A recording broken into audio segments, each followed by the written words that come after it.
Good day mga kalika! Sa video na ito ay tuturo ko kung anong aking diskarte upang magawa natin ng paraan ang ating mga circular glass headlight housing upang hindi ito umikot o gumalaw habang tayo umaandar. Likha, buksan natin ang makina upang malaman nyo ang aking sinasabi.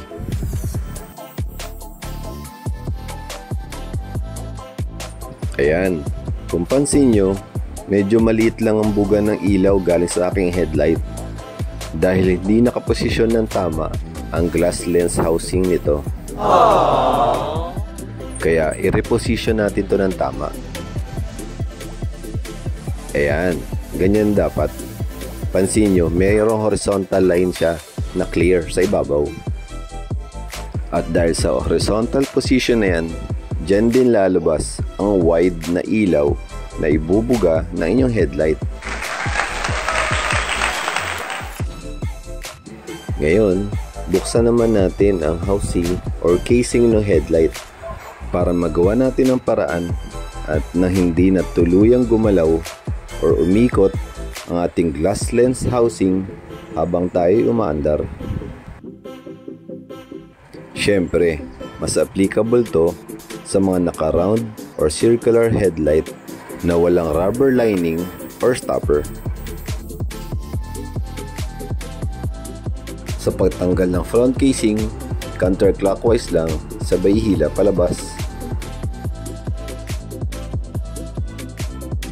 And then, pwede nyo muna i-disconnect ang mga wiring nito.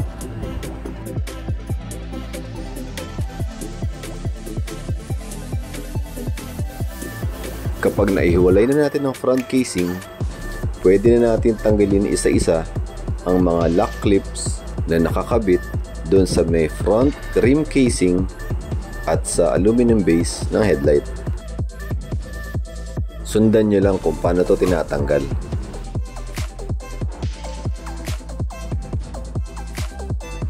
Kapag natanggal nyo na lahat ng clips, ingatan nyo mabuti.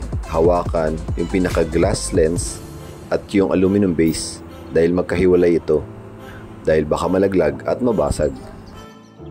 Kung napapansin nyo, free wheel lang siya naiikot dahil wala itong rubber stopper.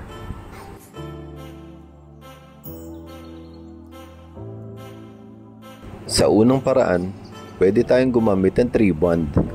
Isa itong liquid gasket na rubber based. Ito ang magsisilbing rubber stopper or lining. Kadalasan ginagamit din to sa mga housing or casing ng mga makina ng motor o kahit anong sasakyan. Dito natin siya i-apply sa pinakalabi ng aluminum housing.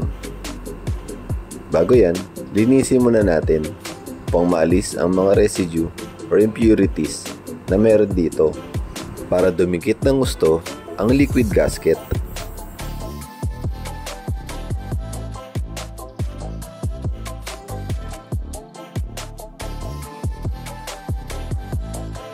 Para sa pangalawang paraan, pwede tayo gumamit ng Teflon tape o ito yung mga ginagamit ng mga tubero sa mga gripo natin para mawala yung leak.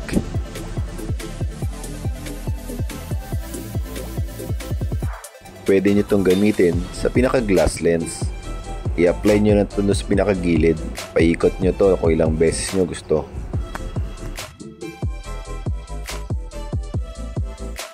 Ganyan na magiging itsura. Then i-try natin. Ayan, pansin nyo, hindi na siya madaling iikot o wala na siyang free wheel. Dahil parang naging lining siya o rubber stopper.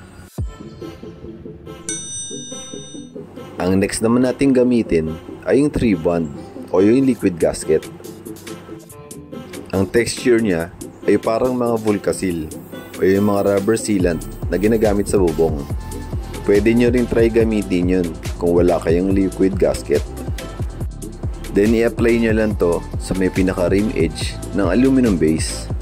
Gamitan nyo lang din ang daliri upang makontrol nyo sa paglagay ng liquid gasket. At iwasan nyo rin malagyan ng gitnang part ng aluminum base upang hindi mawala ang kintab nito.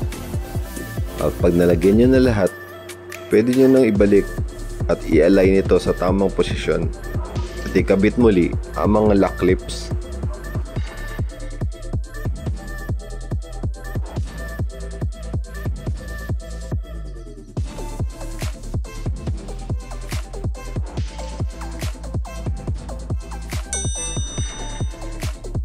And then, pwede nyo nang ibalik sa main base at i-assemble ito sa tamang posisyon.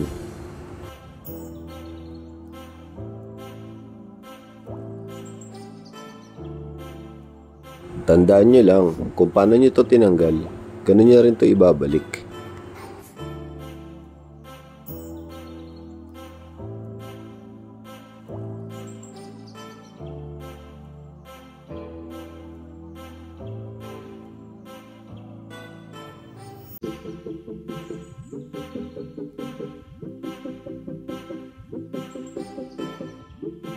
Make sure na sa tamang horizontal position ang lens.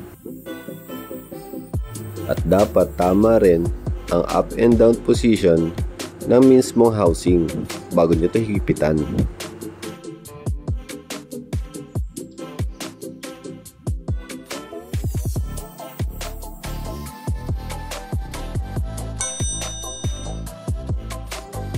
Then i-try natin. Ayan. Same din siya nung kanina, pero sa parang ito, parang mas wide pa siya.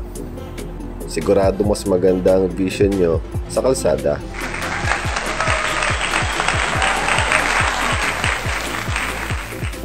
Hindi madali ang buhay, pero walang imposible sa taong gustong matuto at may tiwala sa proseso. Hanggang sa muli, ako si Christian. Likha na!